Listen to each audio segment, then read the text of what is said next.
Nawaz league के रहनुमा ख्वाजा आसिफ ने कहा है कि 8 फरवरी के बाद नवाज शरीफ एक बार फिर वजीर आजम होंगे और मुआशी सफर का आगाज होगा। उन्होंने मजीद क्या कहा, आइए देखते हैं।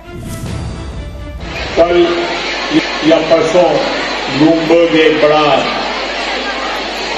मौकर और मोतबर अदारा है, उन्होंने अपनी पब्लिकेशन में कहा, जो डॉन ने भी रिपोर्ट की है, कि पिछले 30 साल के अंदर पाकिस्तान में जब भी मईशत ने तरक्की की तो नवाज शरीफ उस वक्त हुक्मरान था।